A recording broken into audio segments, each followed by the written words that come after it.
Okay. Hello, Hasina. Hello, Chaitali. You're back again. You're back again with the second topic and the second recording. How are you? I'm good, thank you. So today we're talking about impact, or I would say the connection between the mind and the body. How does our impact of physical health has it on our mental health, or the other way around also? Mm. How your physical health is impacting your mental health. Um, However, the core is that we look into that, how in day-to-day matters we are not able to look into our mind-body connection, and that in long term has an impact on ourselves. Yeah, it's an important topic. I do agree with that. Um, while you said mind and body, the first thing that came into my thoughts are that, while you feel happy, the first thing that we say is, I laughed and my stomach was full. I laugh so much that I don't feel like eating anymore. uh, s- which Right. Yeah. which gives us a sense of, while there is an emotion, there's a connection to the body, that your stomach is experiencing a fullness or a contentment, and you bring that experience of your stomach to your conversation. Uh, Similarly, now if I'm talking something about a sad experience, of course, while you're sad, there are tears, and your body brings those tears. That's an expression. But while you're sad, and if you pay attention to your body, you can experience the body going low, body Hmm. feeling a withdrawn kind of, you want to lie down or you want to bend. You're not active in the body. Hmm. That itself is a signal that there is a connection with the mind and the body. If you have seen True. an angry emotion coming up,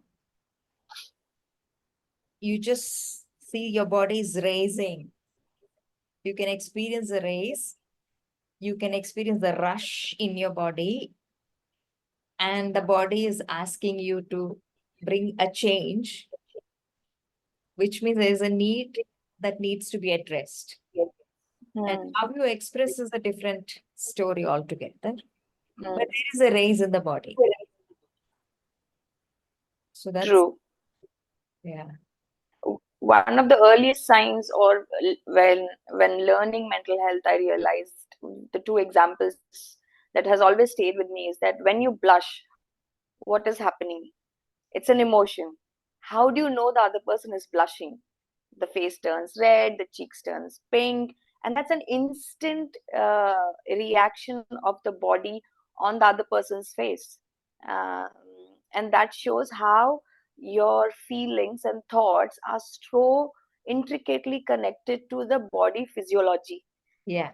And the second one I remember is when you feel nervous and you feel sweat in your hands, and Yeah. that's again an emotion, and body is producing a reaction of the same. Yes. And while you feel helpless, while you are scared, you can hear the heartbeats raise.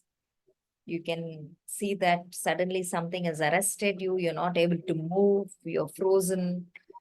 They are all body's reaction to the external threat, right?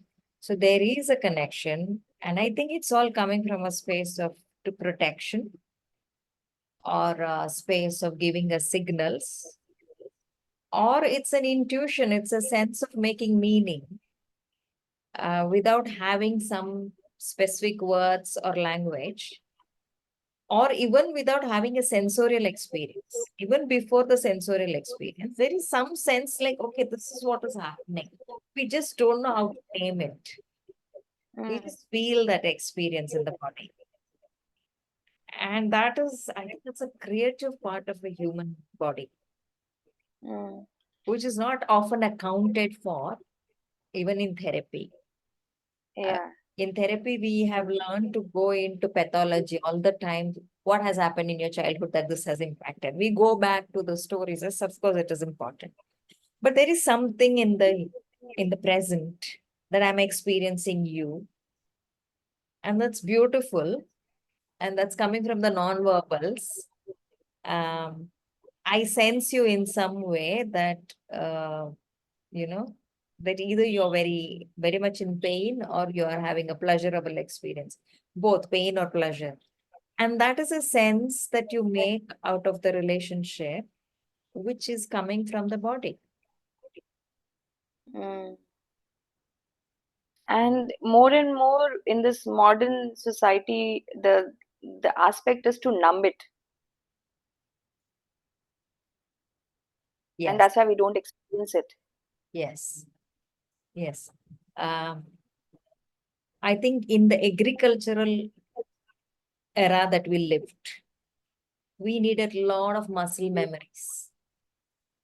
We needed a lot of muscles to work, think, feel through these muscles. Like, everything was sensed in the body. And then we moved on to industrial revolution where the head was so important to produce intelligence in that way was discovered more. And then the digital era that also translated into more of um, having the head. Now it looks like the information era or AI, if I would say. Yeah, everything is coming together. Mm. I think you can't deny the True. body anymore. You cannot deny the body anymore. Yeah, And what makes because you say that? because when the AI, if a robot is in front of you, what is your experience in your body? Mm. If I'm not smiling and I am just looking at you, a machine in front of you, what's your experience? How would you experience me? I would shut down. What about you would shut down? My experiences, my emotions, everything would shut down.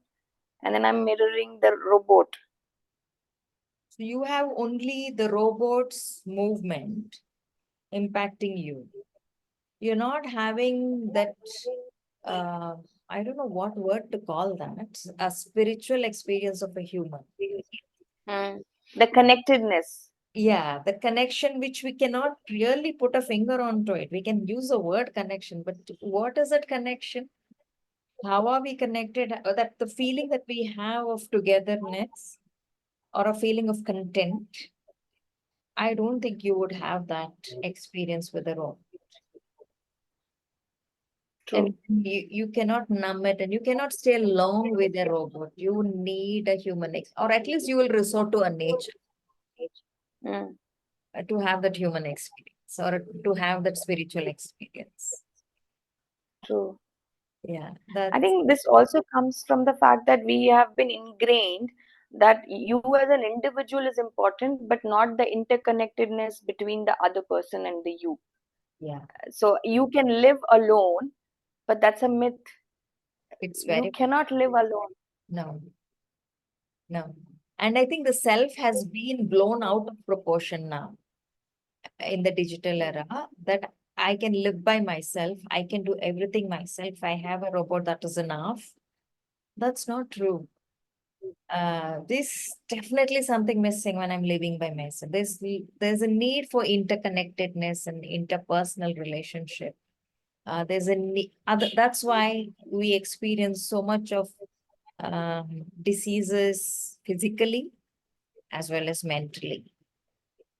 Mentally, we are uh, depressed and anxious because we don't have more interactions like we spoke in the previous recording.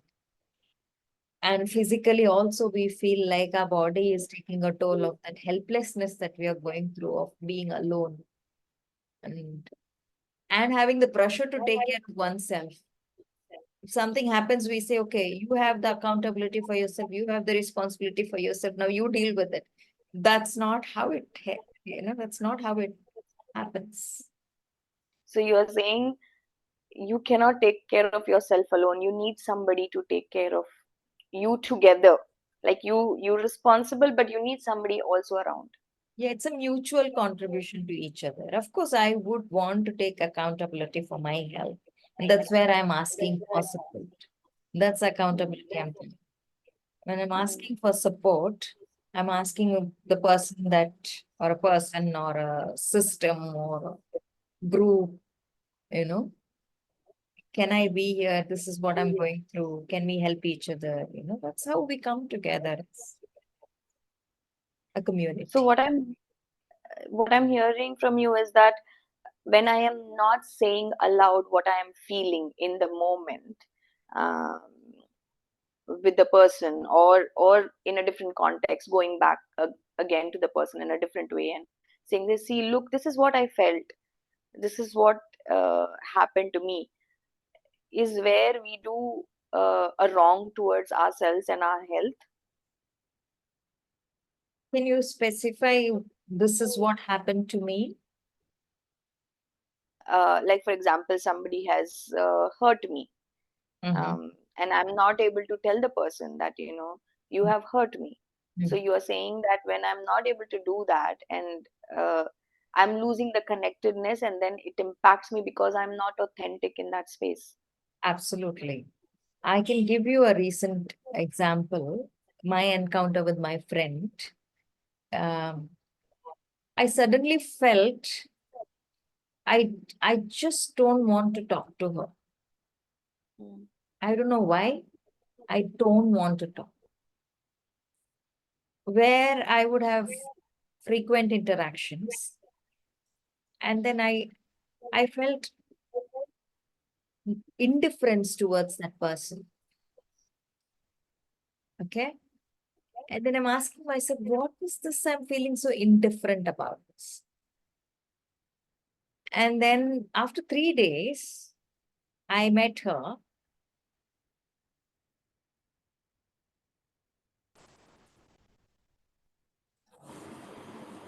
And 3 days, I didn't talk to this friend. And then after 3 days, I'm asking myself, what's happening that I'm not able to talk? I just don't want to pick the phone and talk. Otherwise, I would have frequent conversation.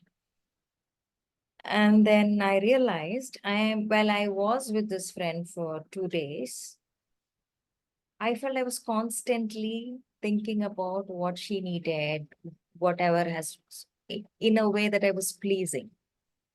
I was not really asking or being myself in that moment. If I wanted to simply not talk, I could just simply sit not talking. But somewhere I felt the need to do more. And then when I was doing more than required, deep inside, I'm really feeling angry and I'm not recognizing that in my body. I had numbed that emotion unknowingly, and that was a way I protected myself from not bursting out. Eventually, after 3 days, when I felt the indifference, my body is shut down completely. And this indifference is telling me that it's high time you pay attention to what's going on to your breath. And then I'm paying attention to my breath and I'm recognizing there is something holding me back. And I could experience in my body holding me back. No, you cannot go and do something. You just don't Explain stand up. what was happening in your body. It was just pulling me back. No, you don't get up. You sit. That's a message I hear. You don't get up, you sit. You don't do anything.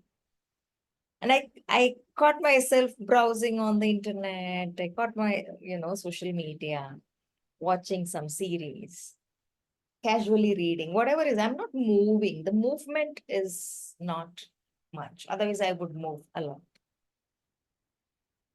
So what I'm And hearing is your mind stopped your body. completely, it stopped my body. And then I started breathing. I paid attention. When I recognized something is happening with this particular friend that I'm not calling. And then when I paid attention to my body, I recognized this is what was happening. I really wanted to say something and I was not saying. When I got that awareness, I picked up the call And I said all that I wanted to say. And then my friend said, you could have just said that. What made you carry that with you? I said, "Good." That's Yeah. so beautiful. And then I just rested and it just went away. Then I'm seeing myself moving a lot. It's as simple as that. It starts like that. So an experience just stopped your body from doing anything, and then you sat with that anger, and that physically also impacted yourself, along with mentally being angry and upset. Yeah. It was just a need to be assertive and tell this person that this is what's happening to me. I just don't want to do more here. I am done. I'm exhausted. I want to be myself. I'm not able to say that.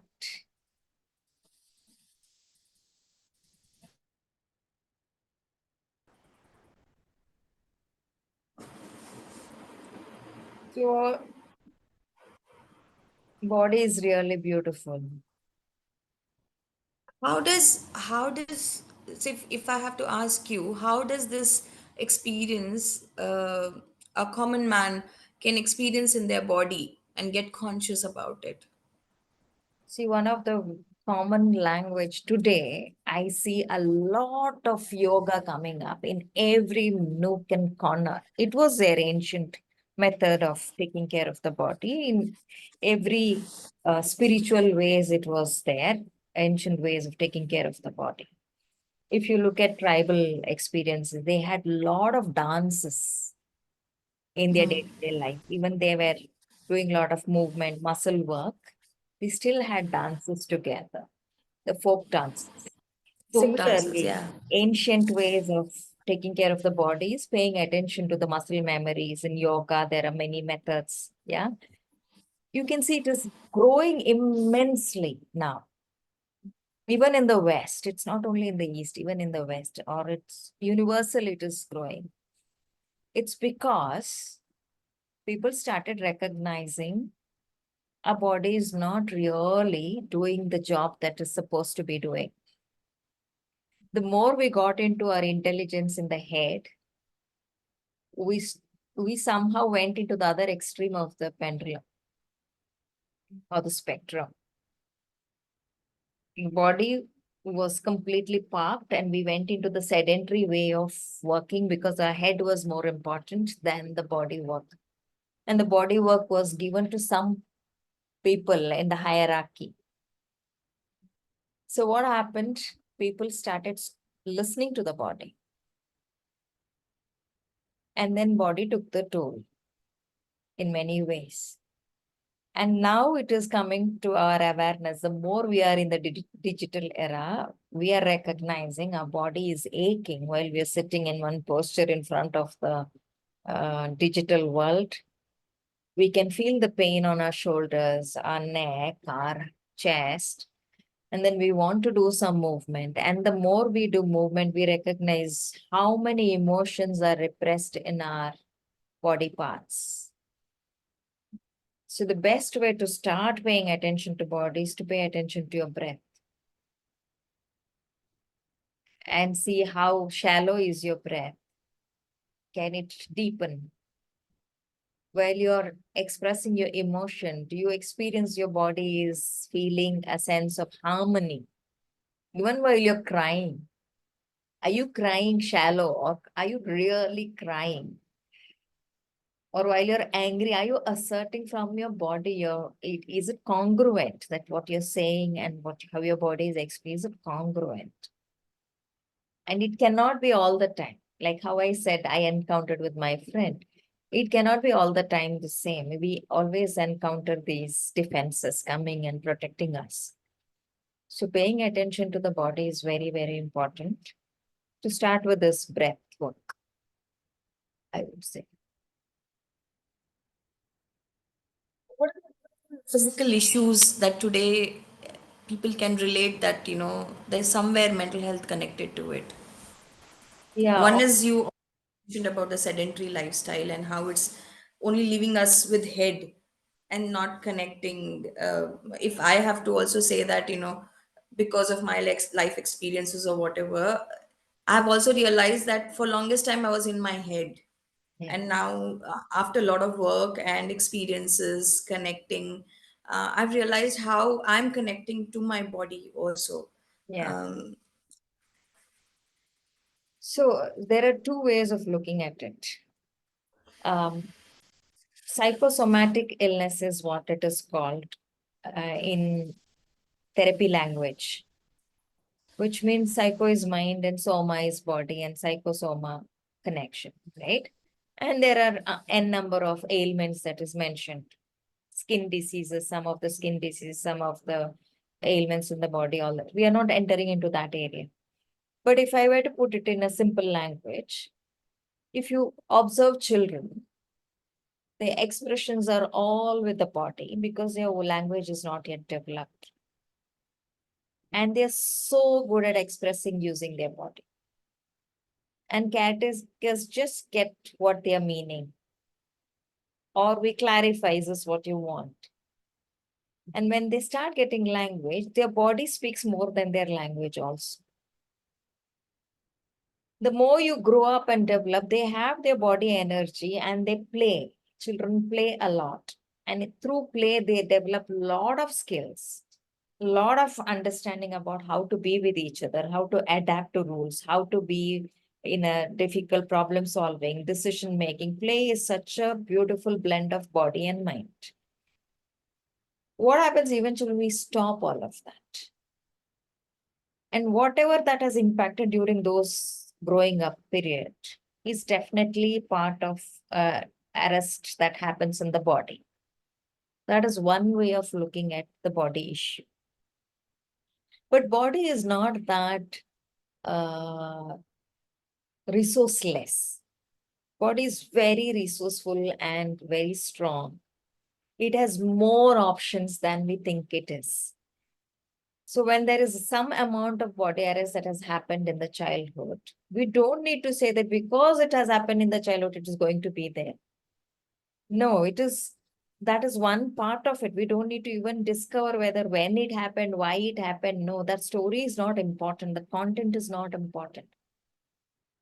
Body has more resources. We can discover that in play, through art, through dance, all the meaning that can develop more. From a space of strength and resource, we can discover why this body is not functioning in the way it is supposed to be functioning. So we don't need to think about something has happened in the past, so the body has arrest, so this ailment is there, like skin disease is there, eczemas are there, some rashes are there, some back pains are there, so multiple psychosomatic illnesses that we don't need to really get into the story of what happened in the past without even having those content. We can just work through all of these methodologies, which involves the body. And stories might come during the exploration, which is okay. And that really heals. That's the beauty of body. But it is painful and it is also scary for the people who haven't used body for a longer period. Because it can evoke shame. Shame is something that makes us hide in order to protect us. And the person, that part of us, or that the trauma or the pain that we have hidden inside, when it comes out, it is very scary place to be in. So we just don't want to encounter that part. So we resist breathing and exploring into the body. But if you're, that limits you. yeah, that limits. If you're Are you willing, saying? yeah, if you're willing to explore further, if the space is safe, it would be a really wonderful exploration to discover. So, psychodrama methodologies, creative movement methodologies, blended with transaction analysis, theoretical ideas. It's a Beautiful combination of work that we could do with the body, even artwork, expressive art forms. I remember your left hand drawing technique of inner child, and that's also quite amazing and powerful. Yes, with So, what I'm hearing is that, you know, all that body wants is to creatively come out of the story and be in here and now. And these are the mediums that you could use, like you mentioned, psychodrama and yeah, creative movement and art and yeah, all of them helps. And I think they were always there in the community in different yeah, forms, different ideas.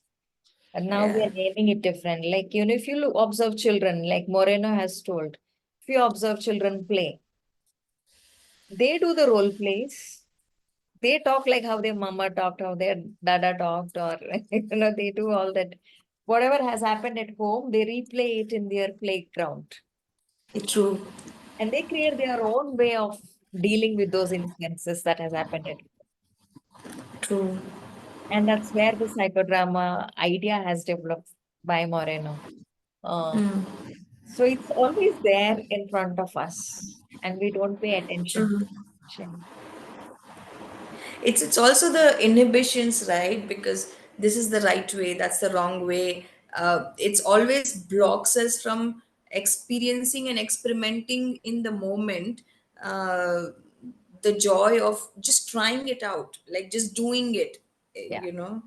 yeah, What will people say? Can I do this? Is this the age? Am I okay to do this? Am I not okay to do this? So these kind of filters block you from experiencing and expressing yourself. right, right.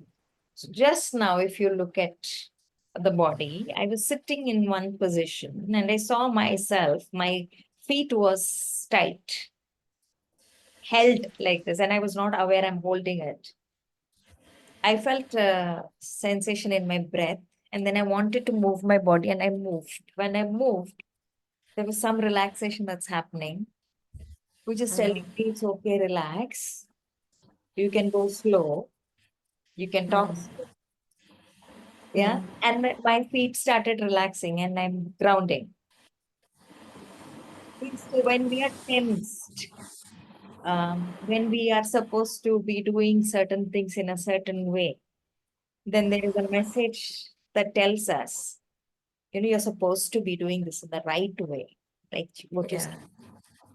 yeah, Then you're not relaxed when that message, because the right comes from some very humongous figure telling us, okay, this is how you're supposed to do it. yeah, And the experience in the body is tense. And you forget to breathe while you're tense. yeah, Then you see your arms and legs cringing or wanting to protect and, holding it like this. Sometimes you also may notice you keep one feet of yours on top of the other feet without even being aware of it. And yes, we press hard on that feet. It might be paining yeah, and yet we are not aware of it. And they are all expressions of the body because the mind is true. saying something. Yeah. I also experience that sometimes suddenly the muscles in the shoulder or the muscles around my forehead would be constricting more and more. Uh, and then once I get aware about it, what's happening, and then kind of release it. Um, of course, I'm not saying the problem is solved, but at least I'm getting conscious that there is something stressing me and then stressing my body in that sense. Yeah, yeah. There's another important information for body, those who are interested to look for body work and all that. Louise Hay has written a wonderful book. You can heal your heart or change your heart. I don't remember the Heal yourself. Heal heal yourself. yourself. Yes, yeah. And she has given some ailments and Yes. how it is impacting the mind. And in therapy, often I encounter this. There is this stiffness in the neck that we encounter. It could be for me or for my client. And then we ask, what is the stiffness that we are feeling? Sometimes my client says, yes, I also feel, and me as a therapist also feel. And then we want to look. And I said, let's look around. And then we look around. And then suddenly we say, oh, I didn't want to look at this particular topic today. It was a stiffness that I am paying attention to only one topic. I don't want to look around other perspectives that is there around me. Neck is getting Huh. stiff. That's very interesting. So that also calls the stubbornness and the fear of looking at the other Other part, which is perspectives. your defense. Yes. Yeah. Which also brings me to the fact that the more we are resisting and not flexible, the more we encounter these aches and pains in our body specifically. Um, and I've seen few of my clients saying that I have backache and I have a stomach ache, which comes from fear when we explore more and more. Absolutely. And suddenly while you said stomach ache, what got reminded is as children, when we don't want to go to school, School stomach ache. we have stomach ache. Sometimes it's real stomach ache. It is true. And you work with In that children, moment. right? You work with Yeah. children. You might have seen children coming and say, my stomach is aching. You just put a There's a hand on their huge shoulder. queue. There's a huge queue line with the nurse's room. Always. Teachers are so fed up that why are these children so much with the nurse? Yeah. And you just give a shoulder to them and then they're just okay. They just feel Yeah. seen or, some fear is being taken care. There was a child, I'll just like to say something here. So there was a child who would always go to the nurse's office, and of course, he's not interested in studies and he's not enjoying and all of that. So I just spoke to him once. He's like, yeah, I'm feeling ache and pain, and this is hurting and that's hurting, and that's why I went, and my headache. And so he often has headache. So I said, okay. So I said, without going into depth, I said, okay, can we just notice that how many times in a day you go to the nurse? So he said, yeah, sure. Uh, so after a week, I just said this much and I left it there. And after a week, he comes back and tells me, Miss, I've not gone to the nurse in 3 days. And I'm wondering that what did we acknowledge with each other Yeah. that became so powerful that, he stopped going to the nurse. Yeah. Yeah. It's very interesting. I think the more we observe our body or, our client's body, there's so much information that can help us develop, grow. More than healing, I think healing is part of it. Also, we can grow a lot. Uh, Yeah. like sometimes we just don't want to be visible because Yeah. we wanted to hide quite a lot in our lives because of circumstances. So even coming and talking out in public makes us feel like so anxious. And then our body will want us to pull back or withdraw. And the more you pay attention to the body and you work through it, you can see yourself going freely and relaxed, and you can show yourself the way you are True. there. And that has been True. my journey as well. So I think it's beautiful to work with the body. Like simple instance, like before recording when we started, you said there was a trembling voice of yours in the previous recording, and I realized after the recording or watching the recording that I was nervous, I was anxious because it was first recording. Of course, it's a topic that we love and enjoy, but the medium is putting out in the public domain. Right, right. uh, so that made me very conscious. And I was also caught by my surprise that I am the one who goes and talks often. It's not like the first time I'm out in public domain, but still, it can impact you. Yeah, And I could feel the twitches in my eyes blinking many times, yeah, and I could sense in my body. And now, when you say the voice was also kind of ruffled up, yeah, I mean that was anxious me talking over absolutely. there in the first recording. Yeah, yeah. So also, more than the words, we pick up the non-verbals, right? You might have heard Often people talk about communication theories. They say words are not so important. Body language is so important. People pick up the body language, and that's what the meaning is given for.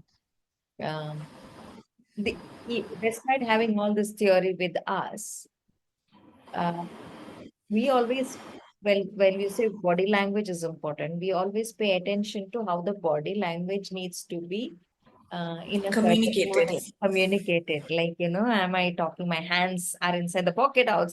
We pay attention to that. It's more than that. It's not only that.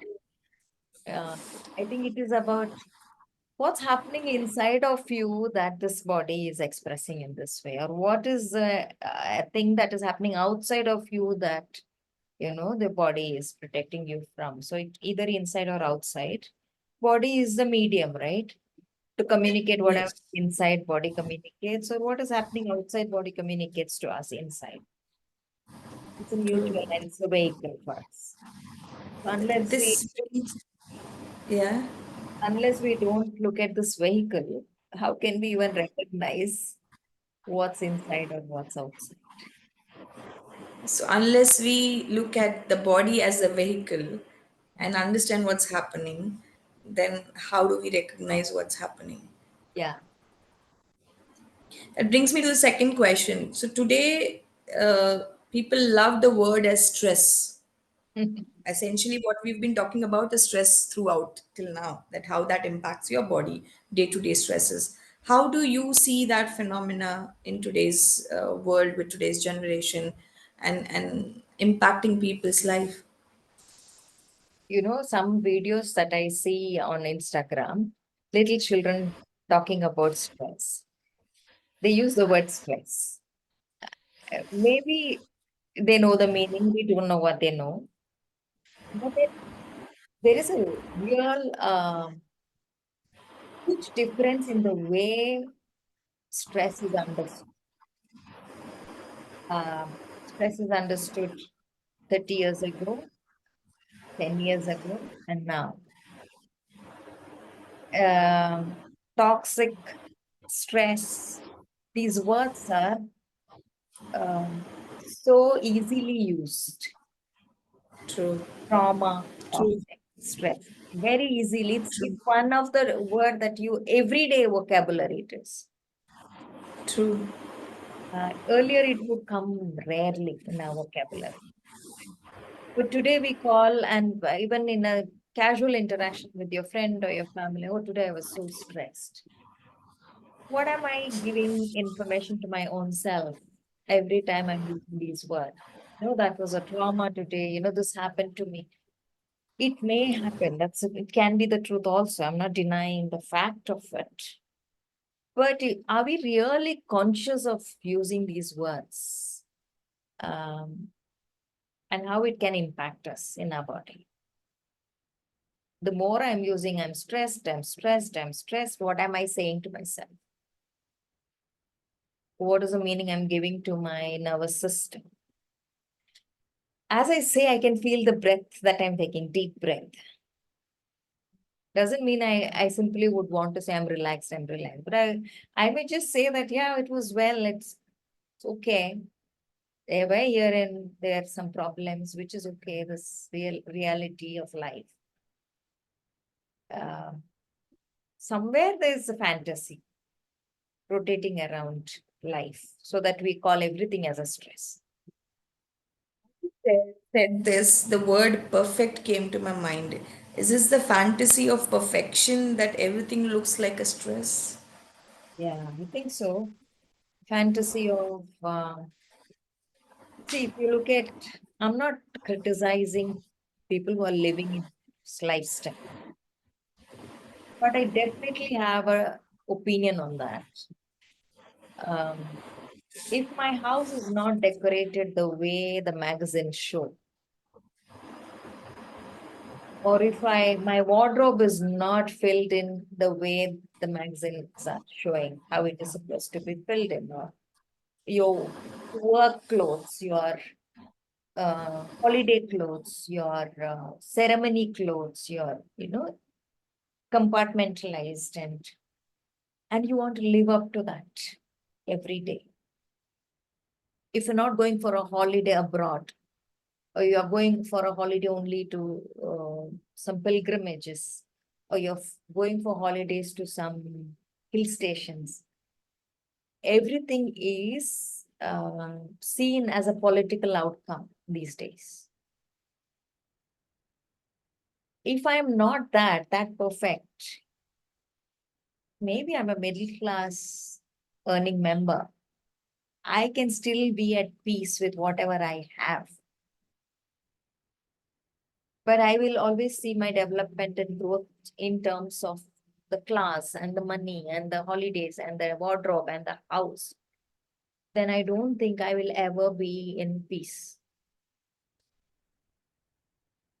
So that fantasy is worrying. I have an opinion on that.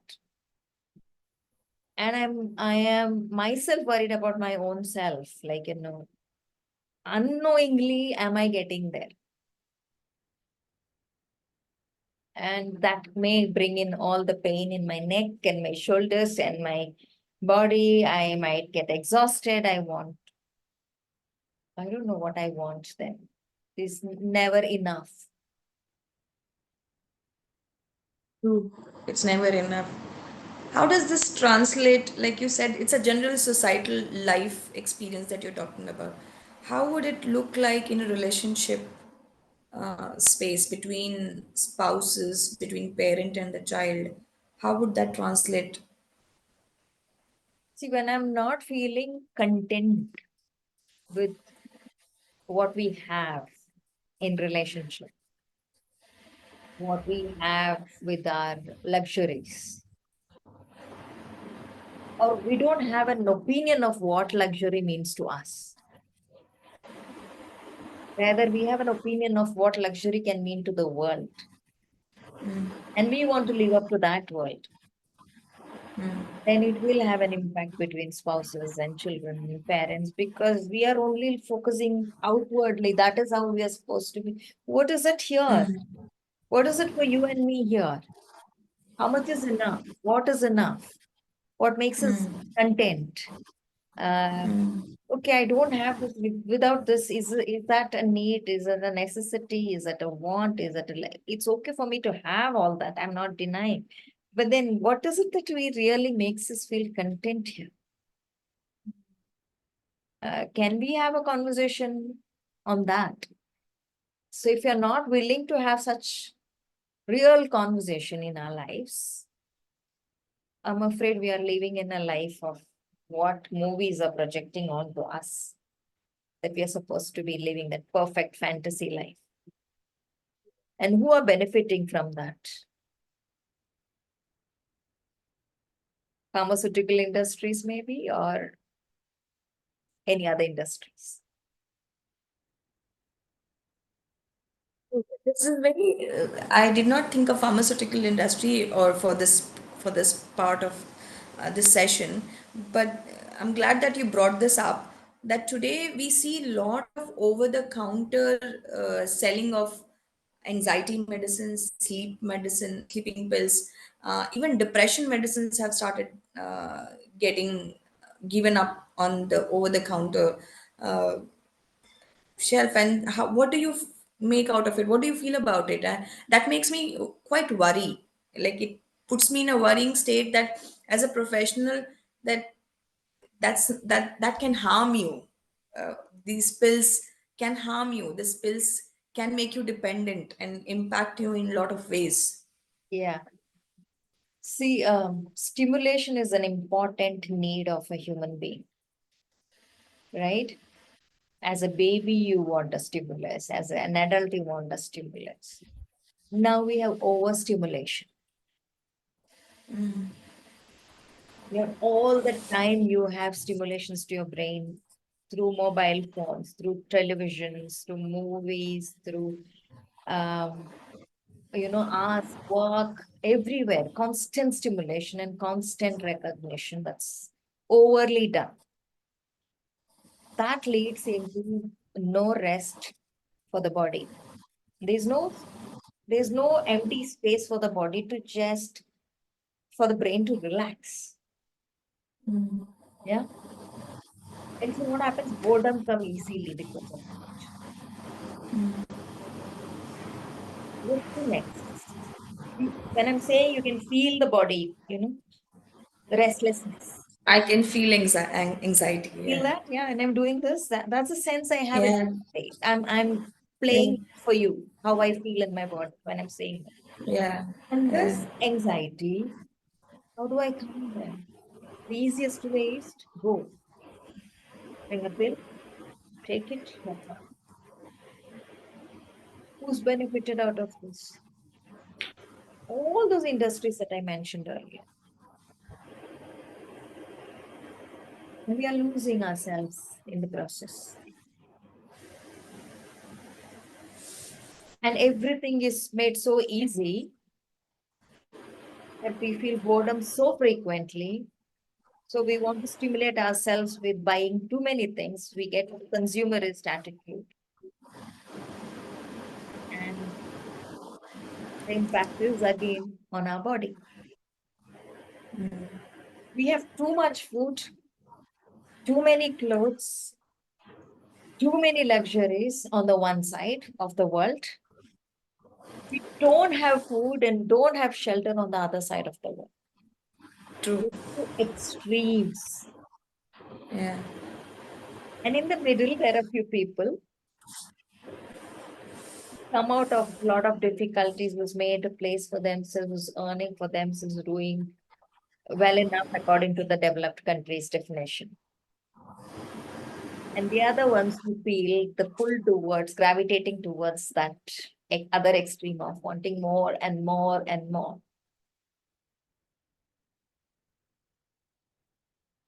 And that's why It's a anxiety, unending issue. yeah. So it's a phenomena, cultural phenomena that we have created of fitting in, wanting more, getting validation for things which doesn't hold a moment, which only holds a value for that moment. Yeah, Um, like people don't want to repeat their dresses, people don't yeah. want to wear the same clothes again. So it's a very interesting phenomena.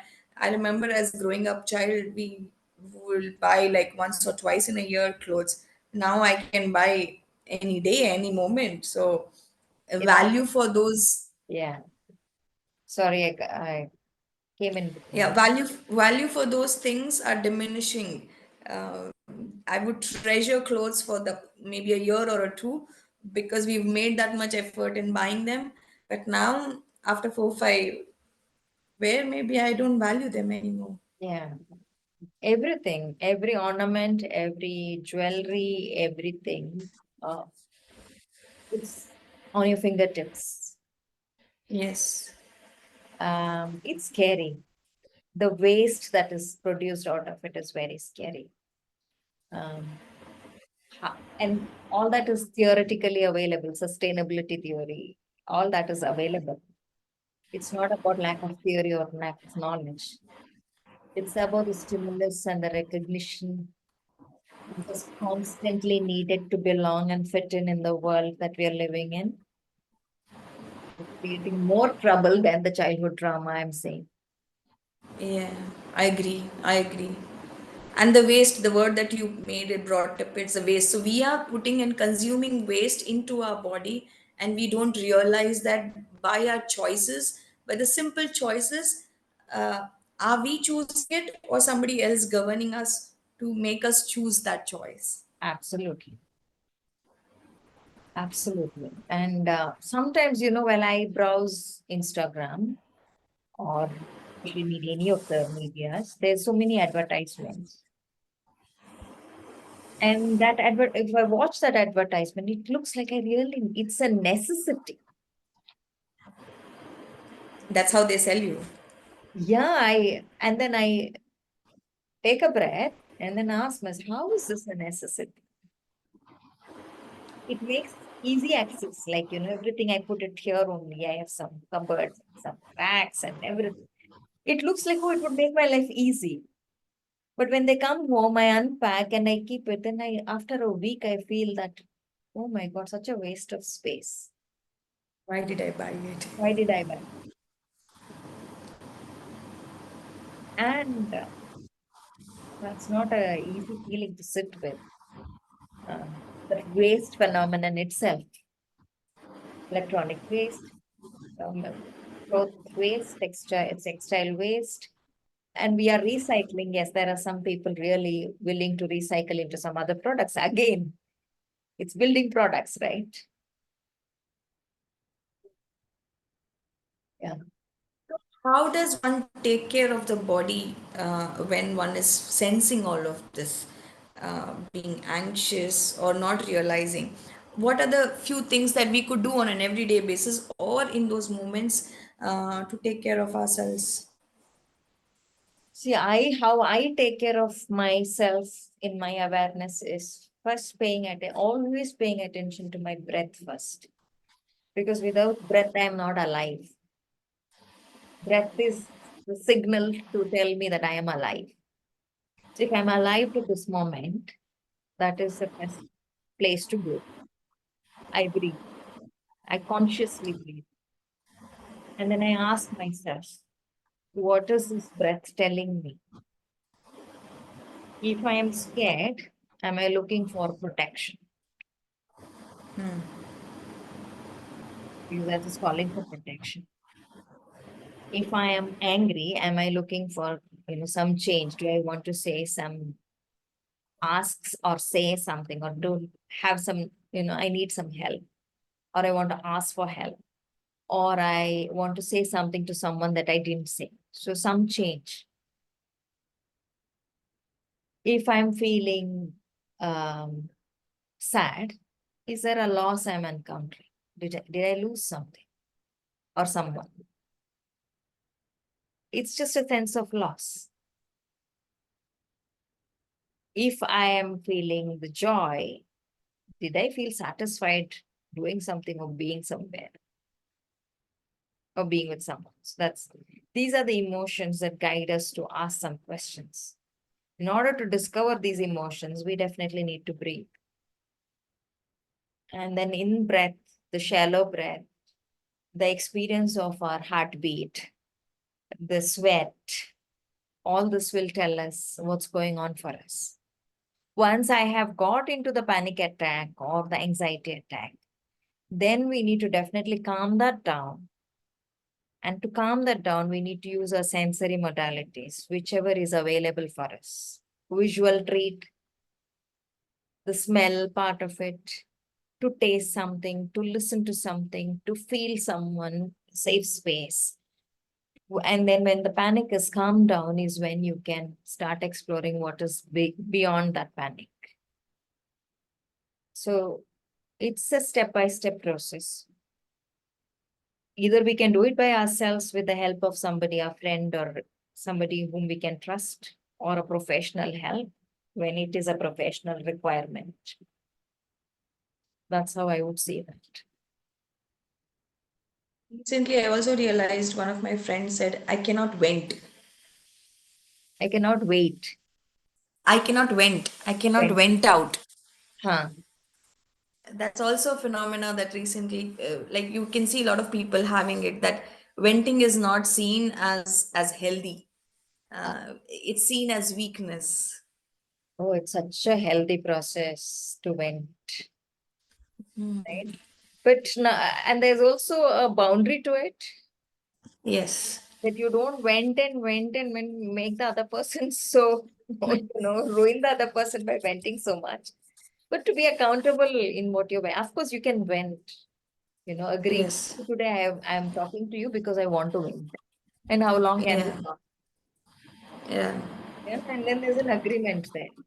So we can vent because this conversation is only for venting, which is good, which is Yeah. healthy, which means I'm expressing my healthy anger. Another thing I came across is that humming, how humming helps uh, you relax and calm down. And I also, when I was reading that, I also realized that children hum a lot. In the classrooms, also, you can see children humming. It's a way of body mechanism calming you down. Yeah, it's expanding the lungs. Mm. Humming is a breath, Mm. and the heart is expanding, and it's such a good rhythmic experience for the body to integrate the lungs and the breath and the heart and the lungs. It's a moment for the heart and the lungs, and humming is such a beautiful process to do that, and music helps that way. Yeah, true. Great. Thank you for today. I think we take care of our body and mind together and get conscious of how each of these impacts us emotionally and physically. Any Uh, last words from you? Thank you, Chaitali. I really enjoyed this conversation because it was more alive and present in the here and now for us. Yeah. It's just a day-to-day life that we talked about, Yes, true. and so much to think and reflect. So in our conversation, I'm also taking back a lot of understanding for my own self and the people around me. Thank you, and I love this conversation. Thank you. Even I enjoyed it a lot. Thank you so much.